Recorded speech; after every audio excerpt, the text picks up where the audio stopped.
बच्चों कल हम लोगों ने म्यूज़ियम के बारे में डिस्कस किया था और म्यूज़ियम हमने देखा था कि किस तरीके से हम म्यूज़ियम्स को बना सकते हैं। तो जो केमिकल हम लोग यूज़ करते हैं म्यूज़ियम बनाने के लिए वो कौन सा केमिकल होता है? फॉर्मेलिन। 10% फॉर्मेलिन हम जनरली यूज़ करते हैं, ठीक है। 10% फॉर्मेलिन जनरली हम लोग यूज़ करते हैं और 40% का सॉल्यूशन हम लोग बनाते हैं, ठीक है। तो अब आगे हम लोग जो दो तरह की कैटेगरी हमने लिया था फॉर द हर्बेरियम एड्स, जो हमने एड्स टैक्सोनॉमिकल एड्स की बात की थी, उसमें हमने दो तरीके की बात की थी, ठीक है। एक आपके डेड थे और एक आपके लिविंग थे। तो डेड में हमने क्या क्या देखा? क्या क्या देखा? Herbarium and museums. और हमने लिविंग में क्या क्या देखा अभी तक? बोटैनिकल गार्डन अभी हमने देखा है। और now we will proceed to zoological parks. देखिए जूलॉजिकल पार्क्स क्या होते हैं। तो ये है, these are the places where animals are kept in protected environment. ये बहुत इंपॉर्टेंट पॉइंट है। प्रोटेक्टेड एनवायरनमेंट का क्या मतलब होता है? अगर वो ऑर्गेनिज्म, सपोज करिए बहुत सारे ऑर्गेनिज्म जैसे लॉयन है, डियर है, तो कुछ हर्बीवोरस है, कुछ कार्निवोरस है, ठीक है, बर्ड्स है। तो सबके लिए क्या होता है कि लॉयन अगर ऐसे फ्रीली छोड़ देंगे तो वो क्या करेंगे? वो डियर को खा जाएगा। और भी जो हर्बीवोरस एनिमल्स हैं जैसे आपके ये रैबिट्स वगैरह है, ठीक है। तो प्रोटेक्टेड, आप उनको एक कवर देते, जाली की तरह, गुफा की तरह उसको पूरा शील्ड करते, ठीक है। तो इस तरीके की बात अगर हम करते हैं तो ये प्रोटेक्टेड एनवायरनमेंट की बात होती है। और इसमें क्या है? Human care. जब आप नेशनल पार्क में जाओगे या फिर यहाँ जूलॉजिकल पार्क में जाओगे, देयर विल बी डिफरेंस। यहाँ पे अगर लॉयन है तो उसको किस समय क्या खाना देना है, कौन सी दवा देनी है, या अगर उसे कोई इन्फेक्शन हुआ, तो इस तरह का ट्रीटमेंट जो है हम लोग जूलॉजिकल पार्क में करते हैं, ठीक है। और हमें ये भी ध्यान देना है कि वो पर्टिकुलर ऑर्गेनिज्म जो है किस तरीके का फूड हैबिट रखता है, ठीक है।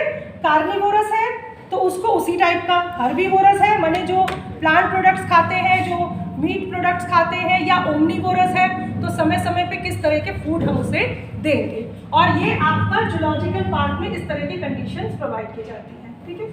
तो एक तरह से हमारे दिमाग में ये रहता है कि अगर लॉयन है तो उसको हम एक नेचुरल हैबिटेट की तरह, जहाँ पे वो ओरिजिनली रहता था, उस तरीके से हम उसे वो एटमॉस्फेयर दें।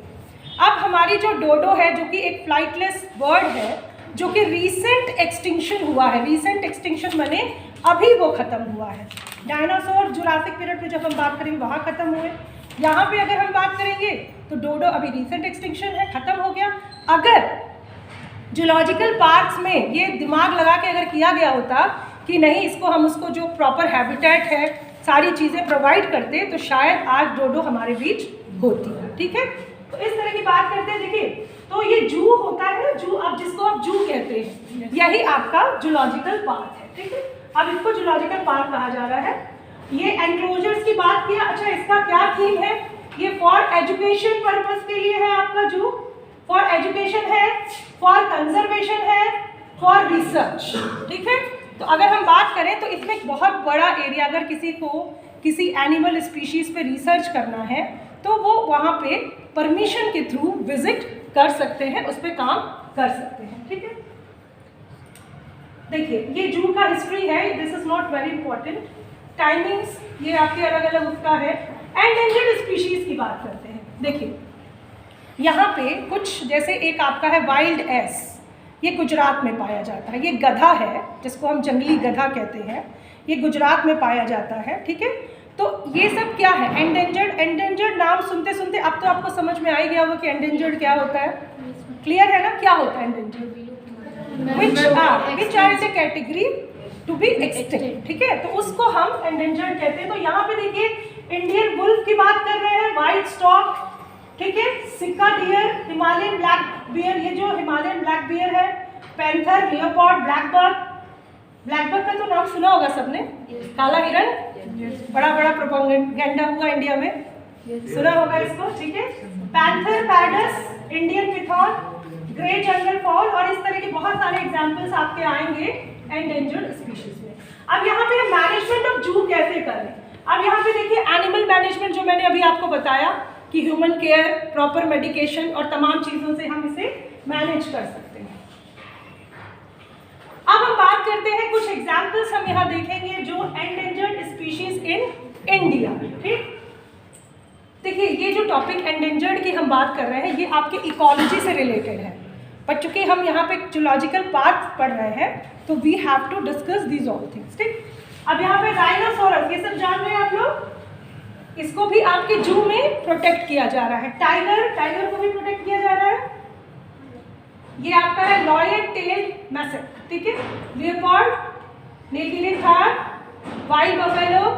अब हम बात करते हैं एक्सटिंक्ट स्पीशीज इन इंडिया, जो इंडिया या कुछ ऐसे भी होंगे जो ये वर्ल्ड में भी पाई जाएंगी। ठीक है, इसमें ये वर्ल्ड की बात करते हैं हम कि ये मैमथ अगर हमारा है तो ये क्या अभी आप देखते हो इसे कहीं?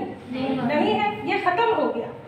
सिंधी काऊ खत्म हो गया। डायनासोर्स सबको पता है, जुरासिक पार्क और तमाम पिक्चरें हमने देखी हैं इससे रिलेटेड, तो ये खत्म हो गए। ये आपके एनिमल्स है जो एक्सटिंक्ट हो गए, खत्म हो गए, जैसे मैमथ हुआ, ग्लिप्टोडन हुआ, सेबर टूथ टाइगर है, डोडो बहुत ही प्यारी बर्ड है, कभी आप देखिए गूगल पे जाके इसके बारे में।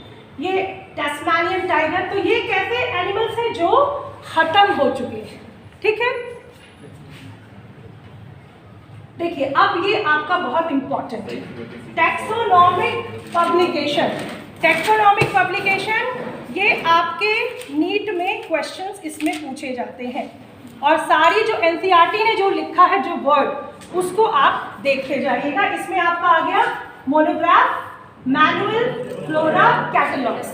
एक पैराग्राफ में एनसीईआरटी ने सब डेफिनेशन दे रखी है उसमें। ठीक है, वही डेफिनेशन हम लोग यहाँ डिस्कस करेंगे।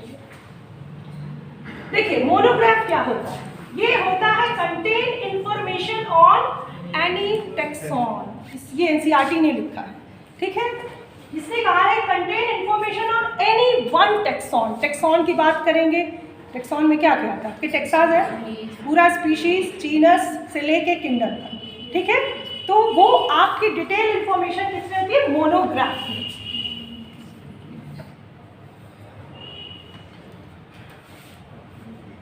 कैटलॉग्स, देखिए कैटलॉग्स क्या होता है, दिस इज वेरी इंपॉर्टेंट। जैसे मान लीजिए किसी दुकान में आप जाते हैं तो कहते हैं भाई फ्रिज की वैरायटी दिखाइए, ठीक है, तो वो आपको एक किताब ला के थमा देता है, कहता है सर इसमें हर तरह का आपको डिटेल इन्फॉर्मेशन मिल जाएगा, फ्रिज कौन सा है, कौन सा मॉडल है, टीवी कौन सी है, कौन सा मॉडल है, तमाम चीज़ एक तरह से लिस्टिंग होती है। ठीक है, तो कैटलॉग आपको हर जगह मिलेगा। जब हम चूंकि बायोलॉजी की बात कर रहे हैं, यहाँ पे कैटलॉग क्या है, तो ये है compilation of plant information. Plant के बारे में बात कर रहे हैं, plant information including names and classifications. मतलब अगर कोई सोलेनम नाइग्रम है तो वो बिलोंग्स टू सोलेनेसी, क्लासिफिकेशन किसने दी? बेंथम एंड हुकर ने।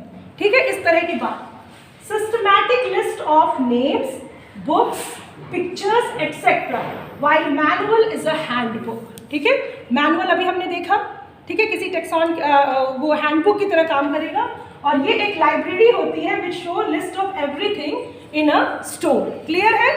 एक तरह से उस कैटलॉग में इस दुकान में कितने आपके सामान हैं उसका विवरण होगा। जैसे लाइब्रेरी में आप जाते हो तो लाइब्रेरियन से बोलते हो कि आपके यहाँ क्या क्या है, तो आप कहोगे बीएससी का भी है, एमएससी का भी है, पीएचडी का भी है, सारे रेफरेंसेस हैं, तो वो आपको एक इंफॉर्मेशन दे देगा। क्लियर है ना सबको? ये बहुत इंपॉर्टेंट है नीट के लिए।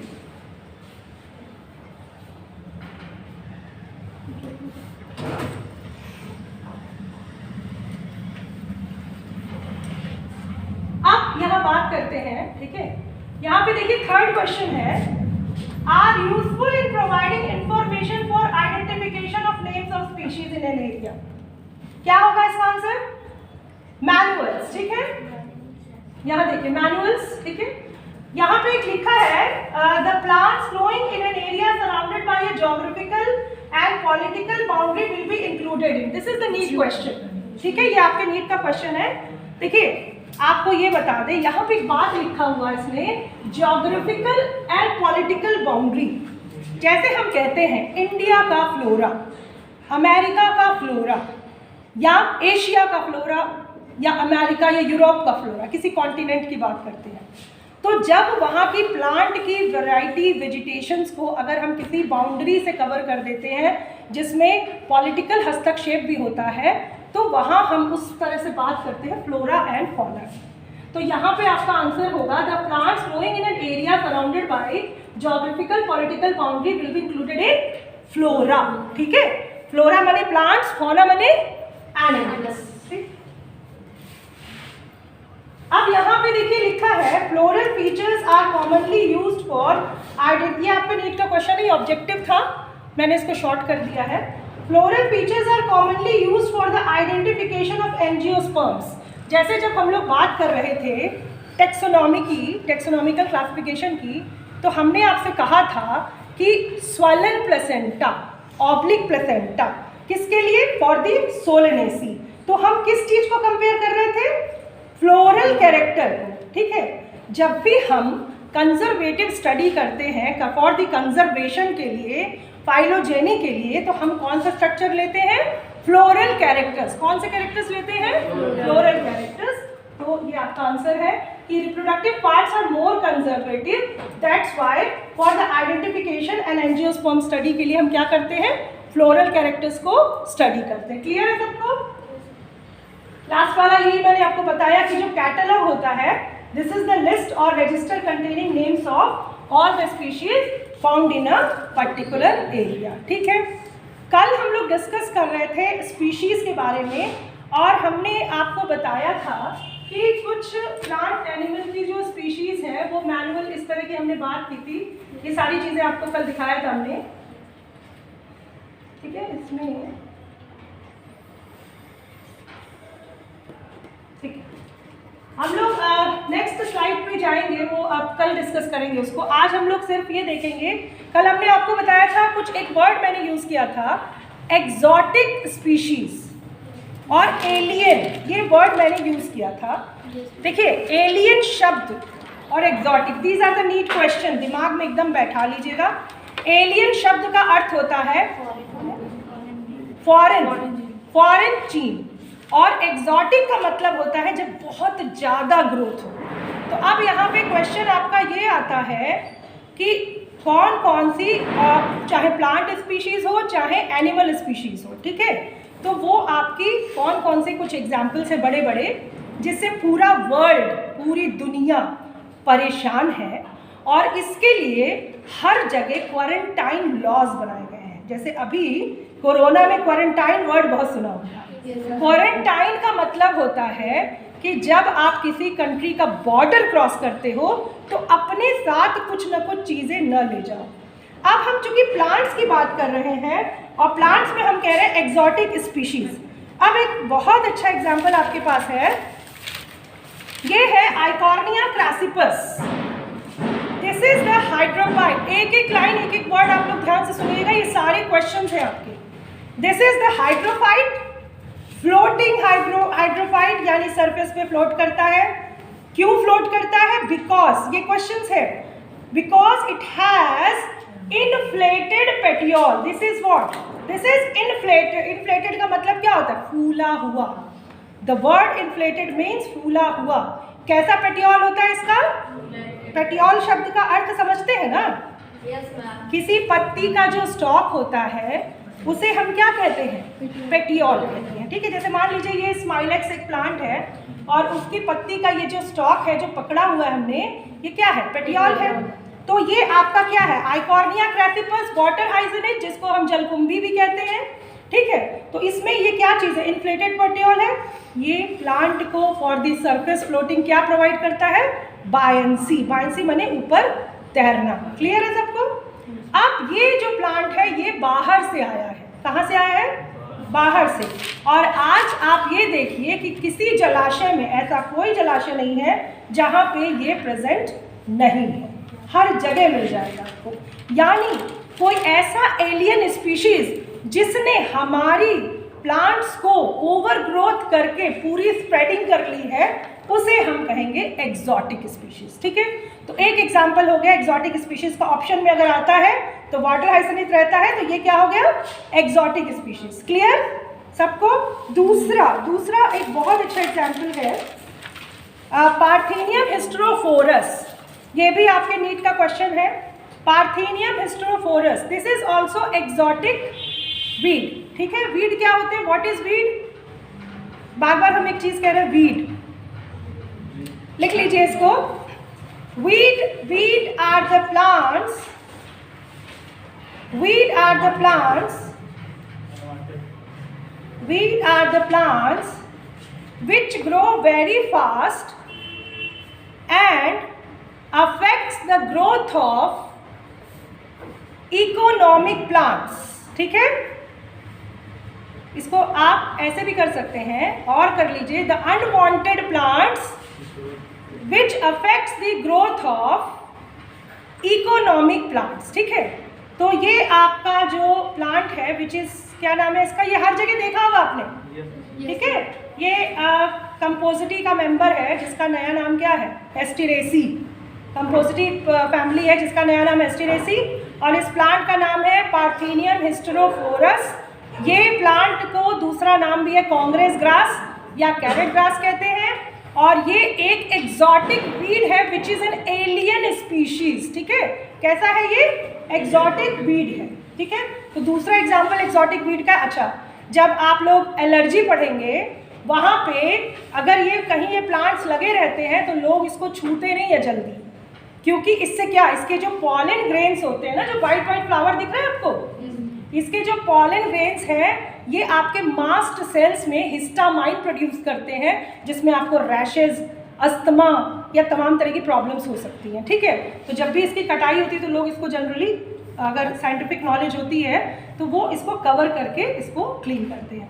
तो कहने का मतलब ये है कि ये आपकी एक एक्सोटिक वीड है दूसरी। ठीक है, पार्थेनियम हो गया, दूसरा पहला कौन सा था, आइकॉर्निया क्रासिपस। आइकॉर्निया क्रासिपस जिसका नाम है वाटर हाइसिनेंथ, जिसको हम जलकुंभी भी कहते हैं। आपके गोरखपुर में देख लीजिए, रामगढ़ ताल में ये इतना ज़्यादा बढ़ गया था और कितने करोड़ों रुपए सरकार ने खर्च किए उसको हटाने के लिए, तरह तरह की मशीनें लगाई, मछलियाँ मर जा रही थी इसकी वजह से, आइकॉर्निया की वजह से, क्योंकि वो बीओडी, प्लांट का जो बीओडी है ऑक्सीजन डिमांड बढ़ा देता है, टन्स ऑफ टन्स मछलियाँ मरी मिली उसमें। ठीक है, तो ये क्या किया इसने, ये आपके दो वीड्स हो गए, एक आपका यहाँ जो जनरली आप देख रहे हो, एक है प्लांट, ठीक है, लेंटाना, वो भी आपको बहुत दिखेगा। तीसरा plant which is in your course, lantana है। लेंटाना एक ऐसा प्लांट है जो कि फॉरेस्ट में जो टीक प्लांट है, टीक आप जानते हैं टेक्टोना ग्रैंडिस, जो कि कुसमी जंगल में दो ही प्लांट्स हैं, टीक और साल, जो लगाया गया है आर्टिफिशियली, टीक और साल प्लांट लगाया गया है। और ये दोनों जो प्लांट्स हैं, इनकी प्लांट्स की ग्रोथ को ये कुछ एक्सोटिक वीड्स अफेक्ट करते हैं। तो लेंटाना जनरली जो वुडी ट्रीज होते हैं उनकी ग्रोथ को अफेक्ट करता है। तो ये एक कैसा वीड हुआ, एक्सोटिक वीड। सबको क्लियर हो गया? एलियन मतलब फॉरेन, कोई ज़रूरी नहीं कि एलियन जीन एक्सोटिक हो जाएगी। एक्सोटिक का मतलब हुआ जब वो प्लांट आपके नॉर्मल प्लांट के ग्रोथ से ज़्यादा होके आपके वेजिटेशन को अफेक्ट करती हो, चाहे जलाशय हो चाहे लैंड हो। जैसे आपके इसने क्या किया, पार्थेनियम ने क्या किया, आपके लैंड जहाँ ग्रो होता है वहाँ प्लांट्स नहीं ग्रो हो सकते हैं। ज़्यादा से ज़्यादा इसका एकदम देखिए सीजन, इस सीज़न में जाके देखिए खूब लगा हुआ है ये। ठीक है, क्लियर है सबको? याद कर लीजिए इसको बढ़िया से। अब हम लोग बात करते हैं, कल हम लोग बात कर रहे थे हाइड्रोफाइट्स की। तो हाइड्रोफाइट्स में मैंने आपको एक एग्जाम्पल बताया था, कौन सा एग्जाम्पल बताया था? हाइड्रिला। कल मैंने आपको हाइड्रिला दिखाया भी था। ये हाइड्रिला है, मैंने आपसे कहा था ये किस तरह का इसका हैबिटेट है, सबमर्ज्ड। म्यूजियम स्पेसिमेन है ना, इसको बना के रखा है ना म्यूजियम स्पेसिमेन। और ये कैसा प्लांट है, सबमर्ज्ड हाइड्रोफाइट। तो अगर हम सबमर्ज्ड हाइड्रोफाइट की बात की तो हमने एक चीज़ पूछा था आपसे कि क्या इसमें स्टोमेटा प्रेजेंट होगा? नहीं होगा। और अगर हम वाटर हाइसिनेंथ की बात करते हैं तो, जलकुंभी की बात करते हैं, इसकी बात करते हैं तो स्टोमेटा जो सरफेस पे होते हैं उनका क्या होता है, स्टोमेटा केवल जो फ्लोटिंग होते हैं पानी के ऊपर, केवल सरफेस पे, लीफ पे उसके स्टोमेटा होते हैं। ये हमने कल आपको बताया था। This is the hydrophyte. और देखिए इसको मैं चाहूँ तो अपने घर में आराम से छोटे से पॉन्ड में ग्रो कर सकते हैं। ठीक है, इट्स ग्रोइंग। और ये बहुत सारे एक्सपेरिमेंट्स आप इस पर कर सकते हो। ये हाइड्रिला है, लीफ दिख रही है इसकी? देखिए इसके ये यहाँ नोड पे सारी लीव्स उगी हैं, यहाँ पे भी नोड्स पे लीफ उगी है। क्लियर है सबको? This is the hydrilla plant. ठीक, दूसरा प्लांट मैंने आपको एक बताया था विच इज सेरेटोफिल्लम। ये देखिए, ये बहुत फास्ट ग्रोवर होता है। This is also hydrophyte. इसमें इस बॉटल में हमने रखा है, दिख रहा है सबको? तो this is Ceratophyllum, this is also hydrophyte. और अगर इसको खोल के देखिए, अगर आप इतना सा प्लांट लेके जाओगे, घर में डाल दोगे पानी में, नहीं ग्रो कर जाता है, वेरी फास्ट ग्रोवर। एक्वेरियम वगैरह में भी हम इसको ग्रो करते हैं। तो एक तरह से हम एक इकोलॉजिकल वो देख रहे हैं कि पानी में किस तरीके से प्लांट्स को हम ग्रो करते हैं। ये हम क्या कर सकते हैं, इसको हम क्या बना सकते हैं, म्यूजियम। क्या बना सकते हैं? म्यूजियम। करना क्या है, 10% आप वो ले लीजिए फॉर्मल्डिहाइड सॉल्यूशन, उसको बना लीजिए, बड़ा तो उसमें रखिए, उस प्लांट को रख दीजिए, आप उसको साल भर, 2 साल, 10 साल, 20 साल देखिए। ठीक है। अच्छा, एक एग्जाम्पल मैं आपको टेरिडोफाइट्स का बताना चाह रही थी। कल हम ये प्लांट है, और जब आप जिम्नोस्पर्म पढ़ेंगे तो हम इसका चाह रहे हैं कि म्यूजियम बना के रख लें, ठीक है, या म्यूजियम स्पेसिमेन बना के रख लें। तो हम क्या कर सकते हैं, इसका बड़ा छोटा बहुत तरह का सैंपल है। ये है हमारा bulbil. What is this? Bulbil. ये वेजिटेटिव रिप्रोडक्शन के लिए हेल्प होता है फॉर दी साइकस। ये कौन सा प्लांट है? साइकस का। और ये बहुत छोटा सा एक लीफ का वो मैंने ले रखा है, लीफलेट है ये सारी। ठीक है, तो ये आपका बल्बिल स्ट्रक्चर है which is the characteristic feature of cycas for the vegetative reproduction, यानी वेजिटेटिव रिप्रोडक्शन। अच्छा, एक बात बताओ, एसेक्सुअल रिप्रोडक्शन क्या वेजिटेटिव रिप्रोडक्शन का टाइप है?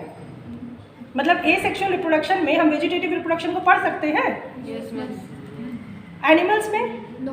No, it is for the generally we use, this is for the plants. तो ये आपका साइकस है, और साइकस में जब आप लोग इसको पढ़ेंगे तो ये देखिए इसकी लीफ है। ठीक है, दिस इज व्हाट? लीफ। इसमें कहीं एक बीच में बस आपको एक मिडरिप दिखेगी, साइड वेन्स नहीं दिखेंगी। ठीक है, बाद में ट्रांसफ्यूजन टिश्यू का कॉन्सेप्ट आएगा यहाँ पे। तो this is your leaf, and ये आपका लीफ आपके एंजियोस्पर्मिक लीफ से अलग होता है, यानी आम के पत्ते से साइकस का पत्ता अलग होगा। ठीक है, ये हम लोग बाद में बात करेंगे। सबको क्लियर है ना?